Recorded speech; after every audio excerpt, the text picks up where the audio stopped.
The refugee ship had limped into Earth's orbit 3 days ago, its hull scarred by plasma burns and micrometeorite impacts.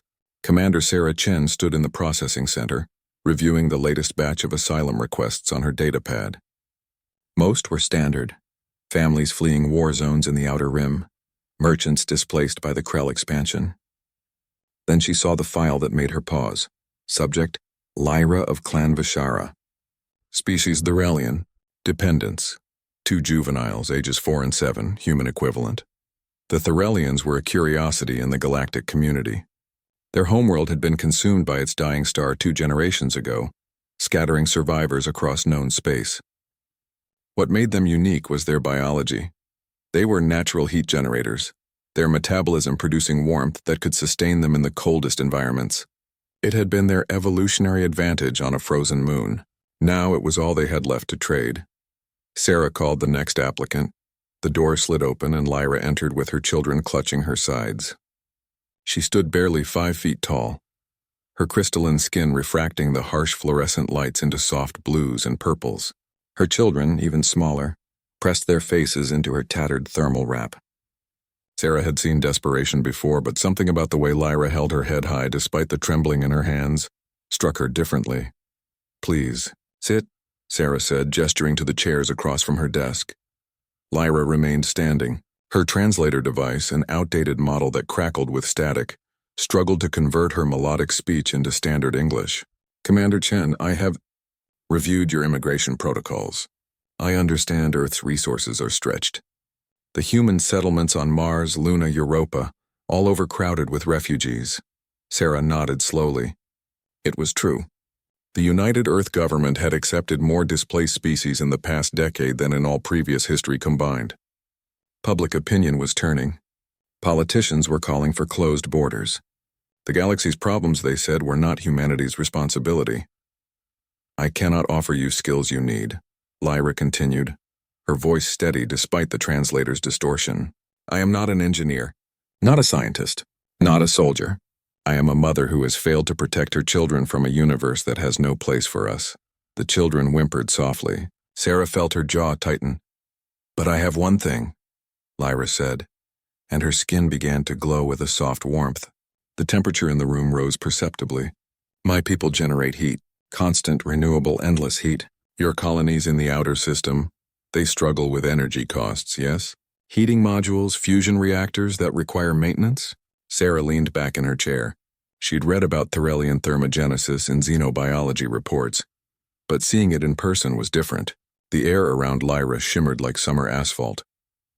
"If I warm your bed," Lyra said, and the translator seemed to struggle with the idiom, the cultural weight behind it.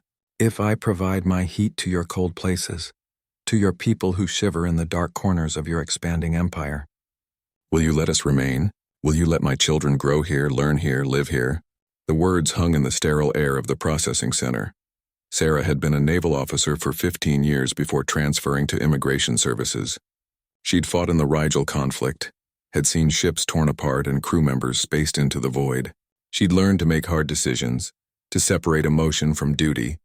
But something about this moment felt different, felt heavier than combat ever had.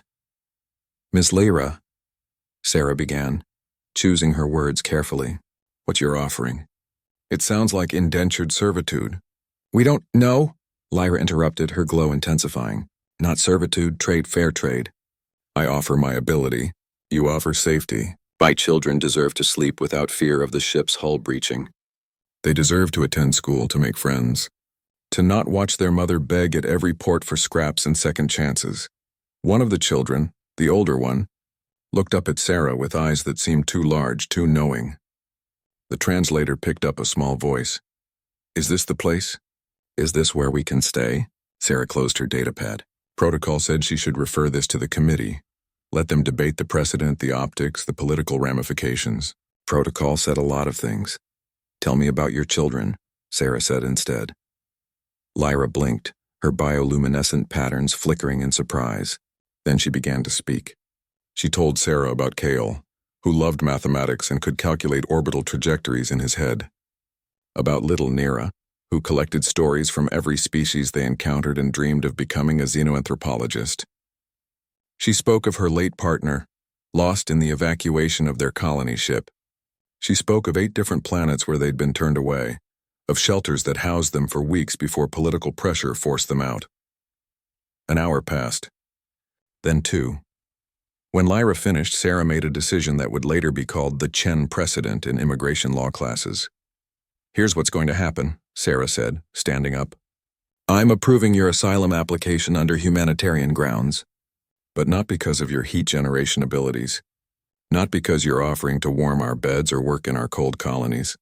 Lyra's skin flickered with confusion. "We're accepting you because that's what humans do," Sarah continued. "We're accepting you because your children deserve the childhood you described. Because this planet was built by refugees. Every human on Earth descends from people who migrated, who fled, who sought better lives." She pulled out 3 permanent residency cards from her desk drawer, already prepared. She'd made her decision the moment Lyra had walked in with her children. "You'll have the same rights as any Earth citizen. You can choose your own work. If you want to help with heating systems on Europa, great. If you want to open a restaurant or become a teacher or sit on a beach doing nothing, that's great too. Your heat is not your price of admission. Your humanity is." Lyra stared at the cards, her translator unable to process the sob that escaped her throat. She sank to her knees, pulling her children close, and the 3 of them glowed so brightly that Sarah had to shield her eyes. That night, Sarah filed her report. She knew there would be pushback, knew her decision would be scrutinized. But she also knew something the politicians didn't understand. Humanity's greatest strength had never been its weapons or its technology. It had always been its capacity to recognize suffering and choose compassion over convenience. 3 months later, Lyra and her children were enrolled in school on Luna. Kale joined the Young Astronomers Club. Nira started a cross-cultural story exchange program. And Lyra, despite every offer to work in heating facilities, chose to volunteer at the Refugee Processing Center, helping new arrivals navigate the system that had given her family a second chance. The galaxy watched. And slowly other species began to reconsider what humanity represented, not just another territorial empire, but something stranger and more dangerous, a civilization that chose kindness when survival said to be cruel. In the processing center, Commander Sarah Chen continued her work, one family at a time, proving that the warmth that mattered most couldn't be measured in thermal units. It was measured in hope.